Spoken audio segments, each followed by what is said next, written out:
Ladies and gentlemen, a very warm welcome to the Institute for Government this evening. Two of my colleagues, Peter Riddle and Zoe Gruen, have written this excellent report on how to be an effective minister. And to respond to it, because as you know, we're not an ivory tower or a glass tower, we've invited two very distinguished and successful former ministers, Michael Heseltine and David Sainsbury, to respond and give their views. Apart from their many other accomplishments, Michael Heseltine is also a governor of the Institute for Government, and David Sainsbury is the chair of government. So this is very much an in-house affair. Of course, we're looking at the world of government at large. Peter, do you want to start? Thank you very much indeed, Andrew. This is really the latest in a series of reports the Institute's done on the functioning of government. We did a lot of work before the election on transitions. We will be producing, before the summer holidays, a report on lessons learnt there. We've done a lot of work on arm's length bodies, on IT in government. We did a report which came out last month on policy making, which is spawning off a lot of other activities. And this, in a sense, is this report, The Challenge of Being a Minister, in a sense is intended to start a debate.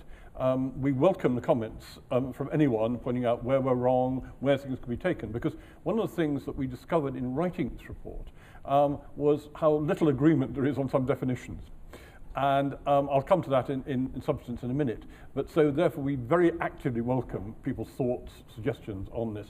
And I should mention the work on the report, which has been going on for about 15 months. Zoe Gruen is co-author, but also I'd like to mention two people. One of our former internees, Sam Drabble, who's now gone on to work at RAND, who played a very important work in the early research. And indeed, Sam's literature review will be downloadable from the website, which is a very extensive review of a lot of literature. And more recently, Liz Carolyn, who has been working for the Institute for 7 months, who's played an absolutely invaluable role in writing this report, getting it together, particularly on the international side. And if I might mention Liz as one of the absolute strengths of the Institute, because we do have a lot of people coming in their 20s to work here for varying periods of time. And they really strengthen the intellectual nature of the Institute, challenging people like Zoe and myself and adding to it. And so she's very much a co-author who deserves full credit for it.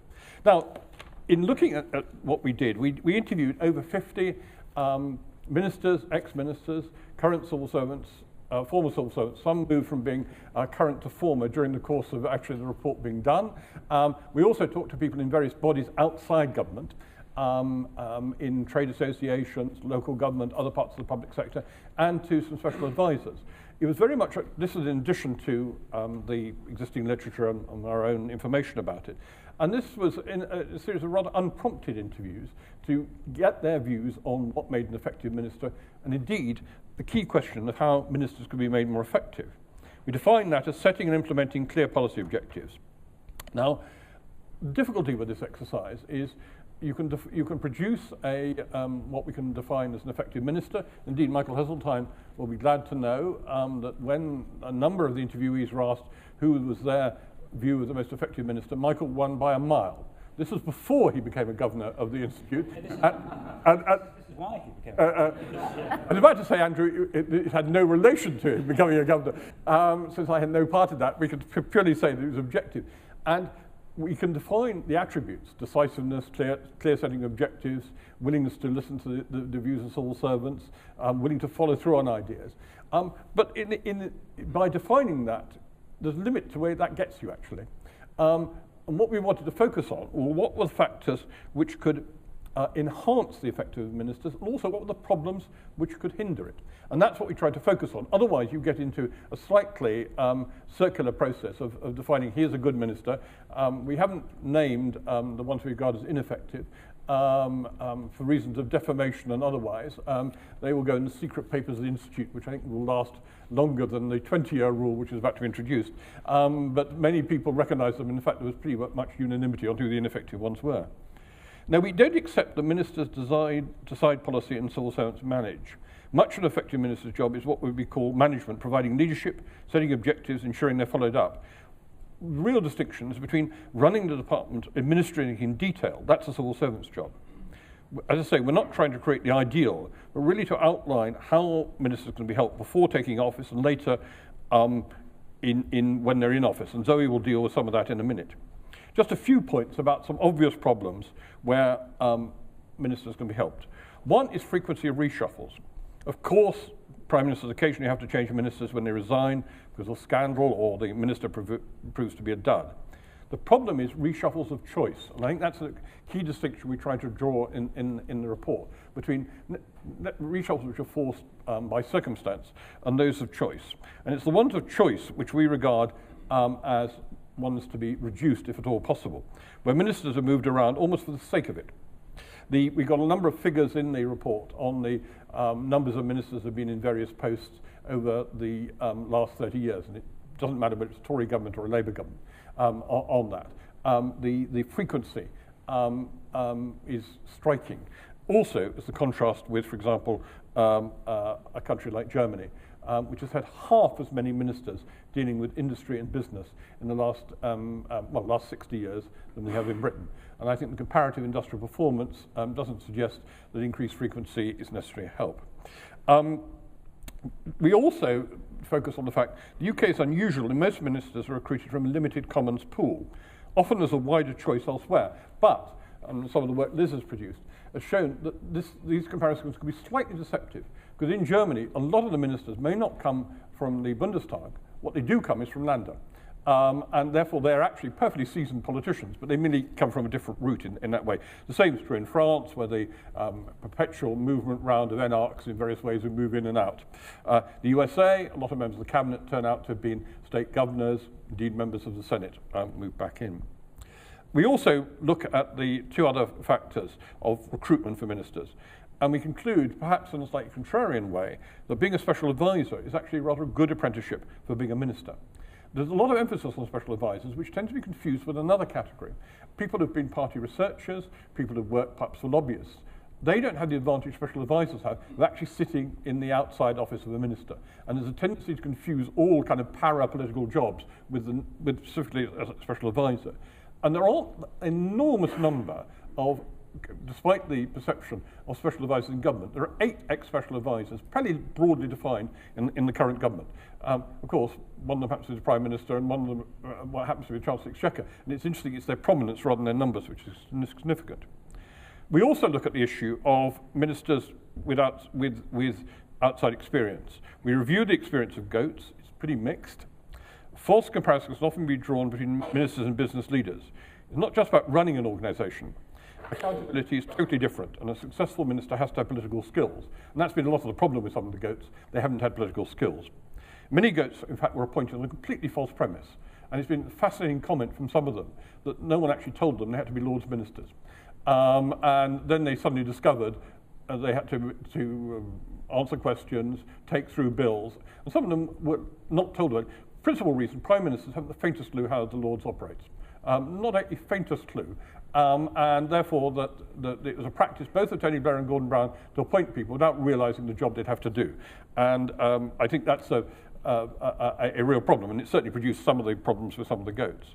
We conclude that there is a case for a limited number of junior and middle-ranking ministers given a specialist brief in an area not of partisan controversy, trade promotion, science, which David handled for many, many years, defence procurement, where outside experience and expertise can be useful.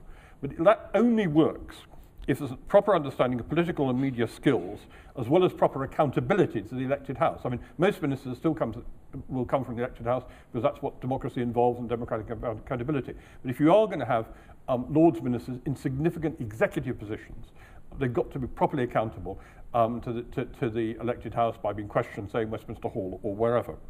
But crucial to this is proper preparation for office. This applies to all ministers, but particularly to those who come from outside. Now I hand over to Zoe. Okay, thank you, Peter.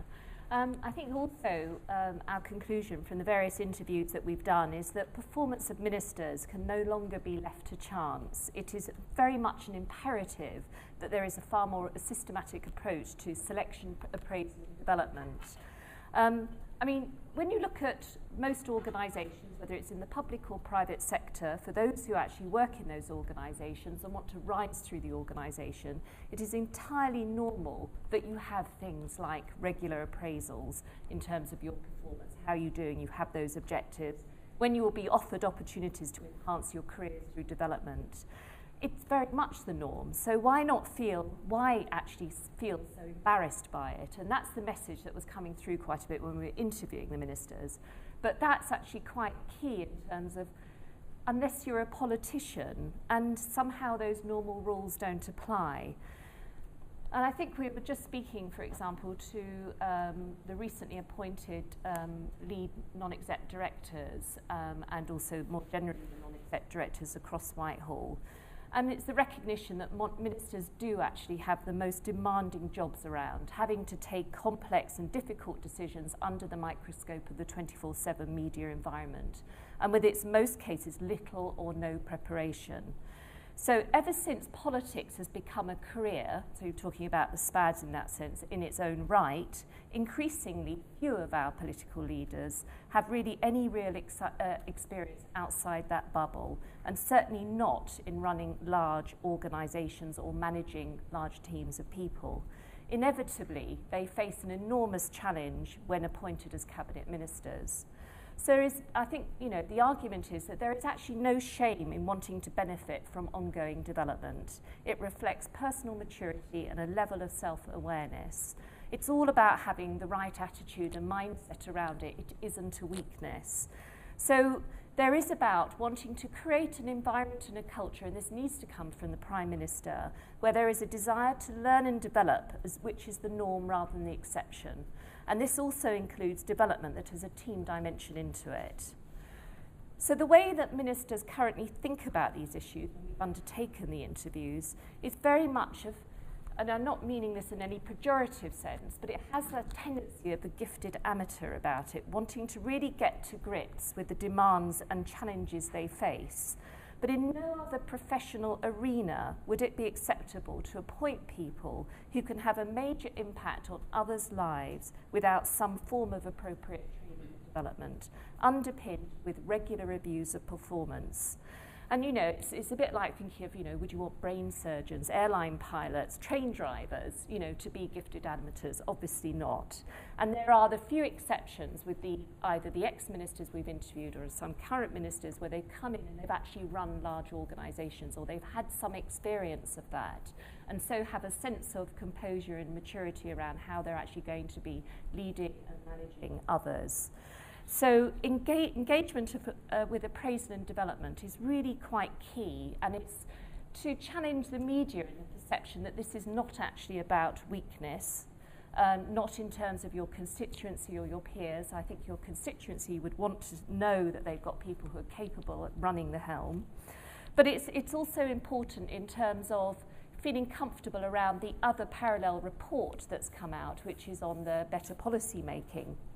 Or I should say making policy better, where what we have found is that interface between the civil servants and the ministers and the issues that are facing them in relation to, when it comes to policy, being prepared to challenge and have those adult conversations rather than actually feeling the need to serve in a particular way. And it's backed up by plenty of evidence to support that. So it's another area that we're looking at as well. And what we've written in the report is that the important thing is not a how-to, but we've put across a very practical and pragmatic approach to performance review and development, not something that is highly bureaucratic and something that will be inappropriate for the environment and the context which ministers operate in. And of course the other area we've been looking at is the opposition work as well, in terms of the shadow opposition having to actually become aware of what it is that they need to prepare themselves and to actually be better in the way they go about challenging government. So the focus is very much on the selection, the appraisal and the development of ministers. Thanks, Zoe. So Michael, how did you do it, and how can it be better done? I think the first thought I have in listening to Peter and Zoe is this is such an enormous subject that you could be talking for hours. My second thought is really that there is no real answer to the quest upon which they're engaged. The reason why prime ministers choose ministers is a whole ragbag of explanations. First of all, they have fairly limited choice. If you come into, you've won an election for the first time, you've got to fill 100 slots. Probably you've got 120, 130 people you don't know who've never had any experience in Parliament, let alone as ministers. You've probably got 100 or so who've been through the mill and had their chance, not done very well, and you're not going to give them another chance, which means basically that you're down to fitting something of 150 square pegs into 100 round holes. And then you have to balance the books. You have to have certain ethnic majorities, you have a certain number of women, you have to have the North, you have to have the South, you have the Scots and the Welsh and the Irish, and they've all got to have their place out there. And you've got to do it before the press starts saying the Prime Minister is dithering and is unable to make up his mind. Or there's worse still, the Chief Whip is part of a row with the Prime Minister over the composition of his government. So you have to do all this when you're absolutely exhausted, having spent 3 weeks on the hoof. Well, you do it, because that's the way it is done. But what is success as a minister? Well, be nice to the backbenchers. Take trouble with their constituency affairs, pick 1 or 2 big issues which the press are interested in and your party's interested in, make some good speeches in the House of Commons, find one manifesto agenda that is important to your party, take the bill through the House of Commons, bash up a few Labour members on the way through, and your party will think you're doing very well. Then go to a party conference and make the great speech of your life, and you'll be carried shoulder high for the next promotion. Of course, it's got nothing to do with running a great department anyway, but you're not supposed to run a great department. You're supposed to have civil servants who run a great department. I personally think that's ludicrous. I think the idea that the civil service ran the department and ministers merely gave some sort of fairly general instructions is born of the day when you had 12 civil servants with quill pens and you could see what all of them were doing and you could look over their shoulders. Then, of course, you could say you run the department. But where you've got, as I had, 52,000 and then 160,000, the idea that this great machine is sort of benign and well-intended and efficient and effective and is doing the national interest is preposterous. And so if you really are interested, you have to get stuck in. Okay, you're going to get stuck in. What information have you got available to you? In my experience, you have none that is worth having. There were no organograms, and there were no detailed analyses of who is doing what. So you have an accumulation of history which rolls like a great steamroller on, carrying out instructions which may or may not have been given by ministers 10, 20, 30 years ago, and which in many cases are wholly irrelevant to the needs of a modern society. So you get involved. Well, you're mad because there's no political mileage in it. None of your colleagues are interested in it. The media are certainly not the least bit interested in it. And you are going to impose upon yourself a massive burden of work for which there is no dividends whatsoever. And I confess that of my experience of trying to grapple with this issue, I did make one mistaken judgment, which I came home to very clearly remind me. I wanted to know what my officials were doing.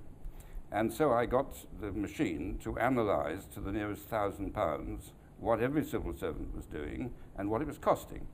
And this took the form of booklets which were produced by the 57 frontline civil servants in the Department of the Environment, who actually had some pretty good idea of what the civil servants working for them were doing. Not in great detail, but as good as you could get. And they did produce these documents, and I knew that they would not survive my position in the department. I just knew the machine would find reasons of getting rid of them, just as they didn't want to do them in the first place. So I thought, well, here's the trick. I'll publish them. And then the press will do the job that I believe needs doing, which is creating a degree of creative tension based on fact, as opposed to sort of jargon and propaganda, to scrutinize the activities of central government. So I published them, and I thought, I've done it, I've won. We are now going to become a really accountable society in which people really know what's going on. I think The Guardian did one story. I think the FT probably gave it a bit of coverage. I never saw another story based on the information that was available. And this information showed what the 52,000 officials in the Department of the Environment were doing to the nearest £1,000. Now, you can't ask for more than that. There's no one in Shell or ICI or whatever it is, BP, can tell you to the nearest £1,000 what each of their employees is doing. But we did it, and it received zero interest from the media. Of course, the system has disappeared. Disappeared as quickly as I disappeared, and none of my ministerial colleagues adapted it. I've tried to persuade governments to reintroduce it without any success at all, and there is no pressure to reintroduce these systems. It's quite interesting to me, but in the private sector, of course, numeracy is much simpler than the disciplines of the public sector, and every management of any size has got columns, figures, calculations, comparisons, and it all reveals what is going on. In the public sector, there is nothing like it in central government. A bit more because of the Audit Commission in local government, has done another good job. But when I tried to get the Audit Commission, which I created, to do central government, not a bit of it. They wouldn't have that. So there is no effective scrutiny of central government. There is a post hoc facto through the Auditor General and the Public Accounts Committee, but they are always looking backwards into yesterday, and they're always looking for the sort of headline-type crises things. The routine of delivery is not part of the culture of modern government, and there is no machinery for doing it. One of the things I did create, which is gone now, of course, was the competitiveness agenda, because I wanted to create within central government a process of conflict, if you like, of checks and balances, where one department said of another, you are not doing the job you should be doing. If I give one example, the British Education Department for 100 years has presided over an inadequate system of education. And this is defended by governments because they have to defend themselves. Of course they have to do. But everybody in this room and a much wider audience knows that Britain's education standards since the end of the Victorian age have been slipping away compared with the French and the Germans and other competitors.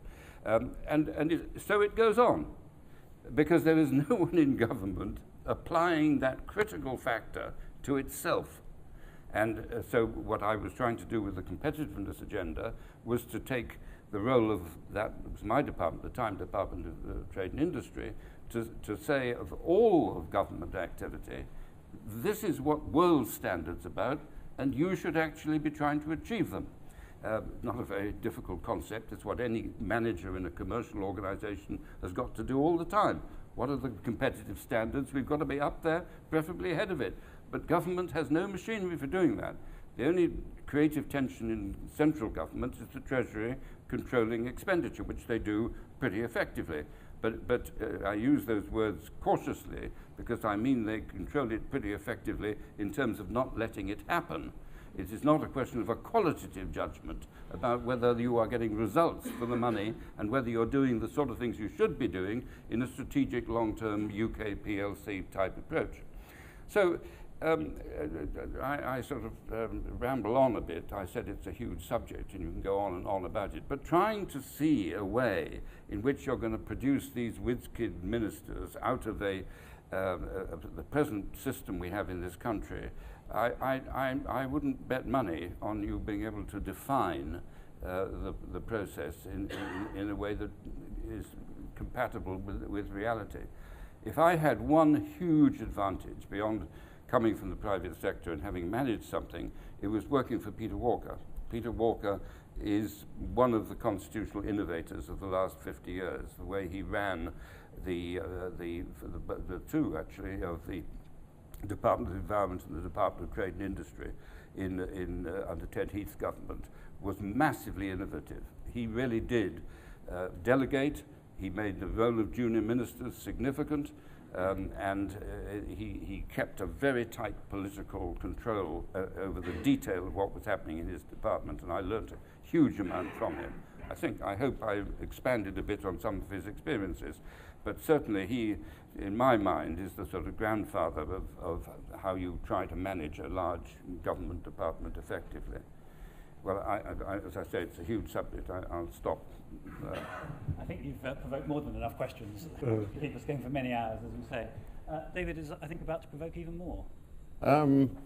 Well, can I say, first of all, I think it's a very, very helpful report. And in particular, I think it gets all the issues on the table, including what to me is the most important issue, which is there is no clarity at all about what actually the minister is supposed to be doing. And if you're going to have effective ministers, the starting point has to be clarity about what they're supposed to be doing.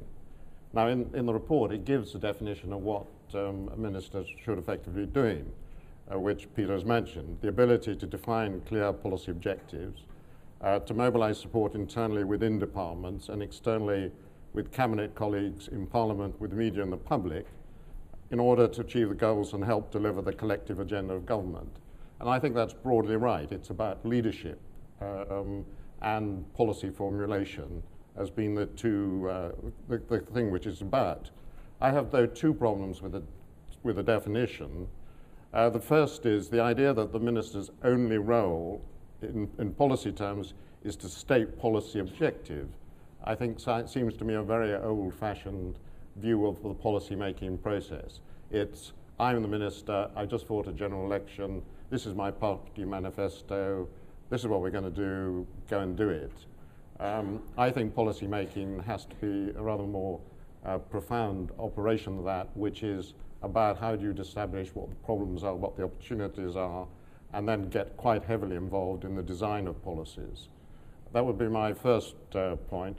And the second, of course, is I think you need to make it clear that the minister should not be running the department. I have many reasons for saying he shouldn't be running the department. The first is that most ministers are simply not competent to do this. They have no experience of running large organizations. It's not something you can teach people very quickly. It usually involves actually having some experience of running a large organization. As the report makes clear, there are huge pressures on ministers' time without having to get involved in running a large organization. Most ministers, quite frankly, are not very interested in running their departments. They don't regard that as why they're in politics. And of course, you have to ask the question, if the minister is running the department, what is the permanent secretary supposed to be doing?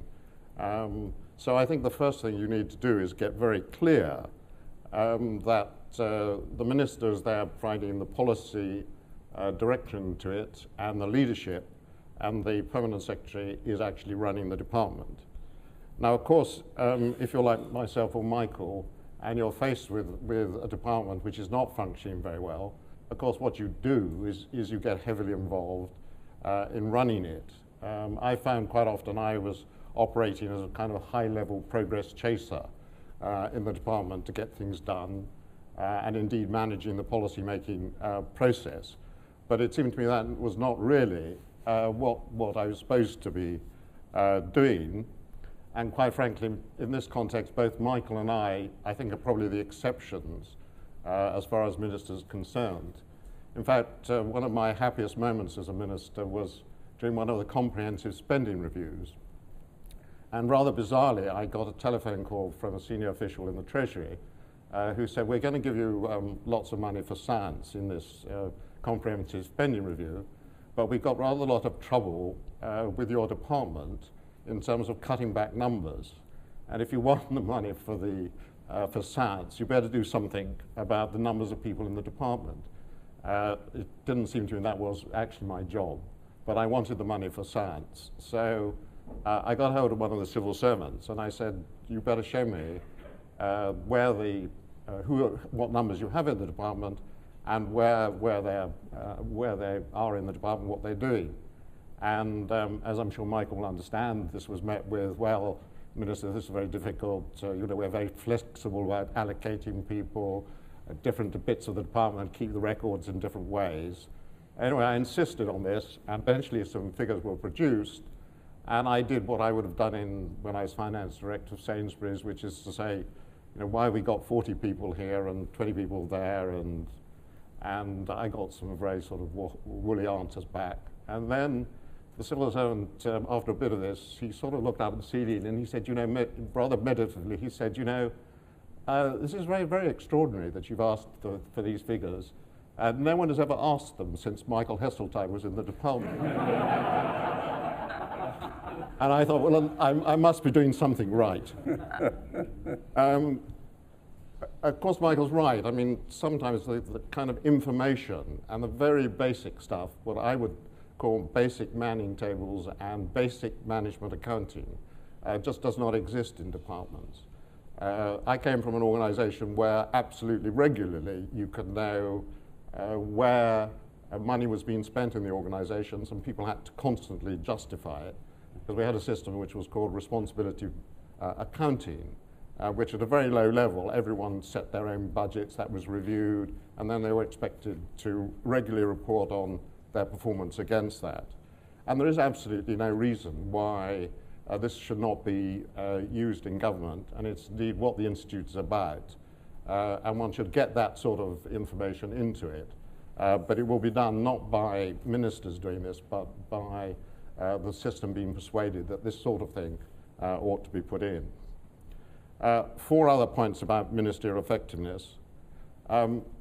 Clearly, this thing of reshuffles is a complete nonsense. When I was in DTI, I had 5 secretaries of state, 4 permanent secretaries. The only thing that was constant in my life was my diary secretary, which I had for 8 years. Many people say that was probably the most important thing to have stability in, but actually having 5 secretaries of state was not an efficient way to run it. Interestingly, the average length was one a year, 8 months for the secretaries of state. Yeah. I look back in the report, and in fact, over the 62 years of the DTI, there have been 35 secretaries of state. So actually, the average over 62 years is 1.7.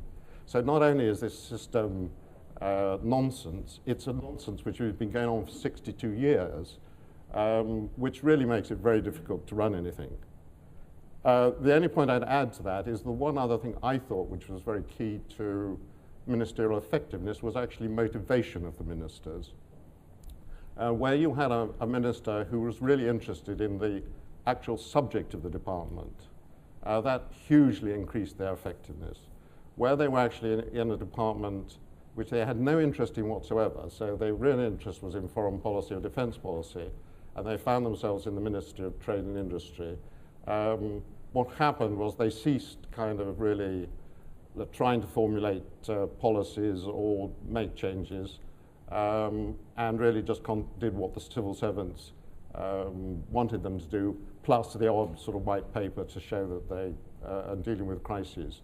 So I think this thing of trying to get ministers in departments they really care about is actually quite as important as the reshuffle issue. Secondly, the question of outsiders. I think there is a role for outsiders to come in to government. Not least of all, it enormously helps contact with, say, if you're in the Department of Trade and Industry, if there's one person who's worked in industry, knows the language of industry, can talk to businessmen in their own language, that's enormously helpful. But I do absolutely take the point in the report, they must have had some kind of political experience. To send someone into being a Lords minister on the grounds they're experts, and they then find themselves doing 20 hours a week in the House of Lords in debates and comments, is sort of cruel and unusual punishment. And indeed, the only moment I think Tony Blair nearly got strangled was at a dinner party where he sat next to my wife, and he said, I always think it must be wonderful to be a Lords minister, because you can just concentrate on your department. And my wife said, well, actually, you know, David's working about 20 hours a week in the Lords, because he's got 3 bills he's taking through, and he's really having to work very hard. And Tony Blair said, is that right? And of course, the point was made, Prime Ministers have no idea what is involved in the House of Lords or taking that sort of work through. So I think outsiders must have political experience. The third point really is about management development. It's of course made much easier if you say that you're not trying to teach ministers how to run a big organization. And then I think you can focus on really two things. One is learning more about policy making, which I think is something you can teach people something about quite simply. And the other is just the mechanics of ministerial life, how you deal with a private office, diary secretary, what relationship you have with a permanent secretary, how you deal with junior ministers. These are all subjects which you can again teach ministers reasonably easily, and I think can improve their effectiveness. Finally, I do think you need, if you're going to have systems evaluation, you must realize how difficult this is in a political situation. I think it's quite difficult in most organizations to get good evaluations. But of course in politics, you have a whole set of other things going on. You know, a minister, you're trying to persuade him to be more cooperative with your policies, or you think he's a potential rival. All that's going on. To have a kind of evaluation system in the middle of all that is very difficult. If you could get the Prime Minister to have one meeting to talk about his department with an open agenda with each minister once a year, you'd be doing very well.